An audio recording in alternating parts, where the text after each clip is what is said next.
Hey there! Ever heard the saying, history repeats itself? Well, when it comes to the stock market, it really does.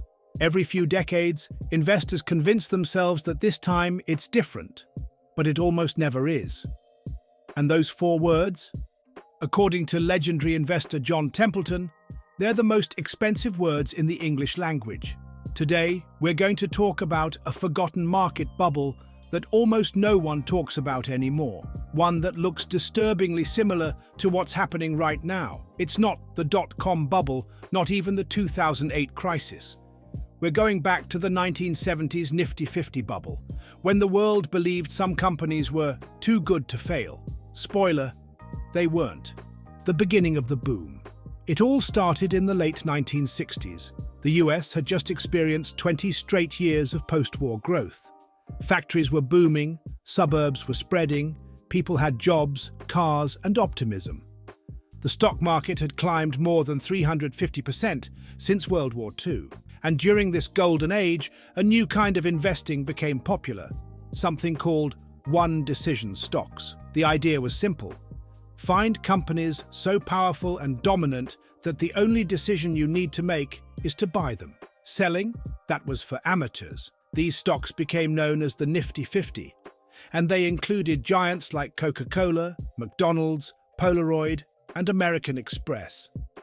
They were considered bulletproof, the kind of companies that could survive anything, the illusion of safety. But here's the thing, when everyone thinks something is safe, that's often when it's the most dangerous. By the early 1970s, investors were paying sky-high prices for these stocks.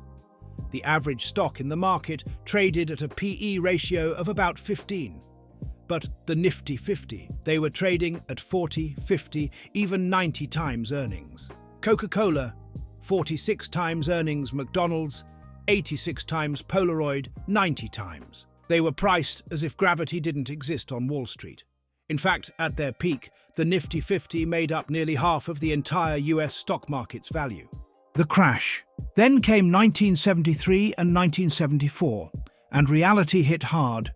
Oil prices quadrupled, inflation surged above 11%, unemployment doubled, and the US abandoned the gold standard for good. The result? The stock market crashed 50%. Coca-Cola lost over 60% of its value. McDonald's dropped over 70%. And Polaroid, the tech darling of the time, fell more than 90%. It took nearly 8 years for the market to recover. For investors who believed they'd found forever stocks, it was a brutal wake-up call. The modern echo, the Magnificent Seven. Fast forward to today.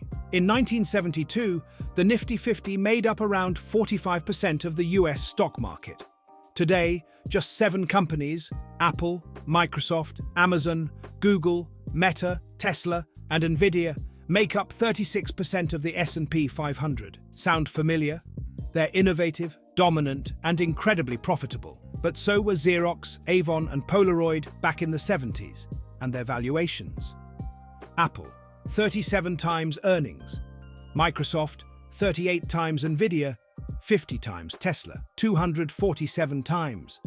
History doesn't repeat exactly, but it definitely rhymes. The lesson: when people say this time it's different, it usually isn't. Markets have always gone through cycles of optimism, overconfidence, and correction. The Nifty 50 proved that even the strongest companies aren't immune to gravity. As Warren Buffett said, what we learn from history is that people don't learn from history. So maybe the next time you see headlines about unbeatable tech stocks or forever companies, remember, we've heard this story before. So, what do you think? Are we in another Nifty 50 moment? Let me know in the comments. And if you enjoy learning how markets and money really work, make sure to like and subscribe. It really helps us keep making videos like this.